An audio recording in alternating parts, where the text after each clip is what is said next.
26. Place the Mutt Belur, year 1902. The disciple passed the preceding night in Swamiji's room. At 4 a.m., Swamiji roused him and said, "Go and knock up the sadhus and brahmacharins from sleep with the bell." In pursuance of the order, the disciple rang the bell near the sadhus who slept.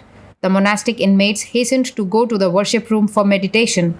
According to Swamiji's instructions, the disciple rang the bell lustily near Swami Brahmananda's bed, which made the latter exclaim, "Good heavens! The Bengal has made it too hot for us to stay in the mutt." On the disciples communicating this to Swamiji, he burst out into a hearty laugh, saying, "Well done." Then Swamiji too washed his face and entered the chapel accompanied by the disciple. The sannyasins, Swami Brahmananda and others were already seated for meditation. A separate seat was kept for Swamiji, on which he sat facing the east, and pointing to a seat in front to the disciple, said, "Go and meditate, sitting there." Shortly after taking his seat, Swamiji became perfectly calm and motionless, like a statue, and his breathing became very slow. Everyone else kept his seat. After about an hour and a half, Swamiji rose from meditation with the words, "Shiva, Shiva." His eyes were flushed, the expression placid, calm, and grave. Bowing before Sri Ramakrishna, he came downstairs and paced the courtyard of the mutt.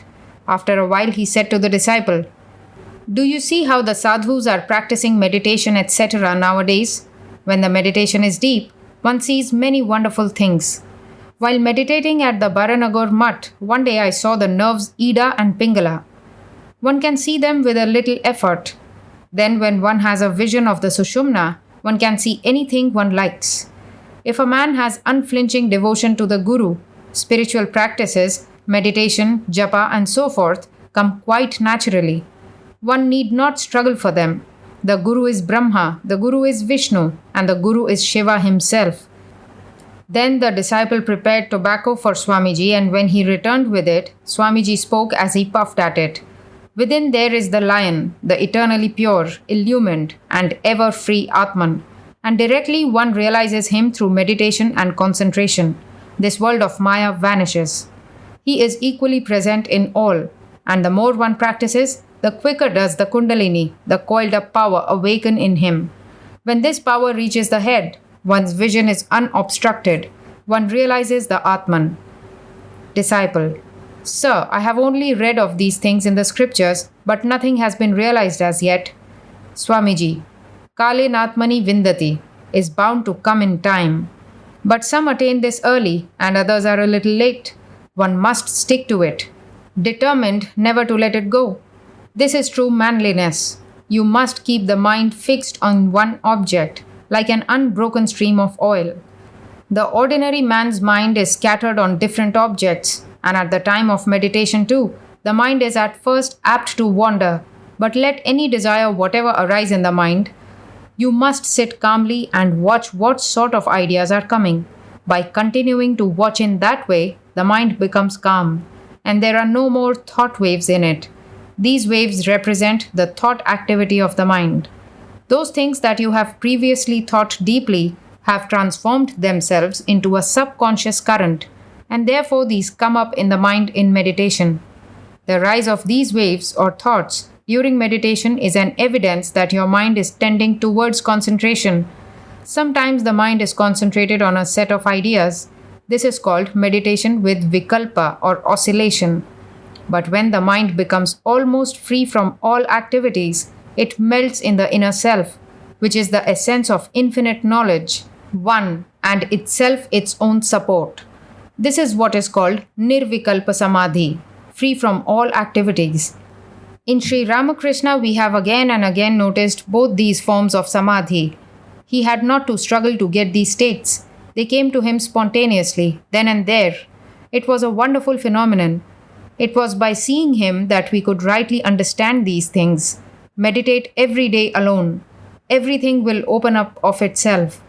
Now the Divine Mother, the embodiment of illumination, is sleeping within. Hence you do not understand this. She is the Kundalini.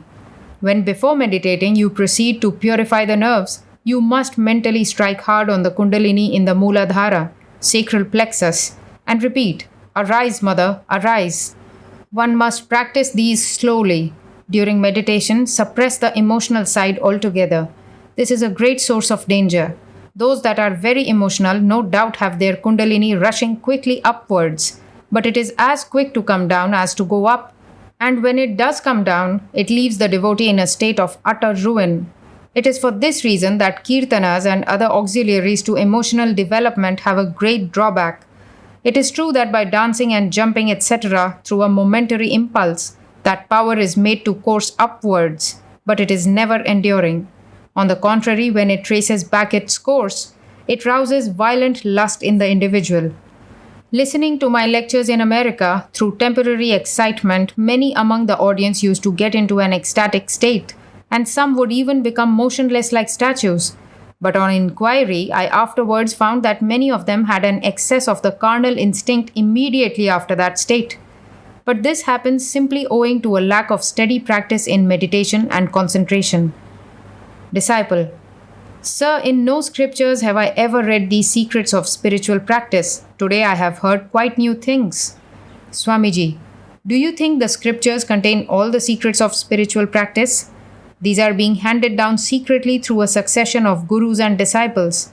Practice meditation and concentration with the utmost care. Place fragrant flowers in front and burn incense. At the outset, take such external help as will make the mind pure. As you repeat the name of your Guru and Ishta, say, Peace be to all creatures and the universe. First send impulses of these good wishes to the north, south, east, west, above, below, in all directions, and then sit down to meditate. One has to do this during the early stages. Then, sitting still, you may face in any direction. Meditate in the way I have taught you while initiating. Don't leave out a single day. If you have too much pressing work, go through the spiritual exercises for at least a quarter of an hour. Can you reach the goal without steadfast devotion, my son? Now Swamiji went upstairs, and as he did so, he said, You people will have your spiritual insight opened without much trouble. Now that you have chanced to come here, you have liberation and all under your thumb. Besides practicing meditation, etc., set yourselves heart and soul to remove to a certain extent the miseries of the world, so full of wails. Through hard austerities, I have almost ruined this body. There is hardly any energy left in this pack of bones and flesh. You set yourselves to work now, and let me rest a while. If you fail to do anything else, well, you can tell the world at large about the scriptural truths you have studied so long.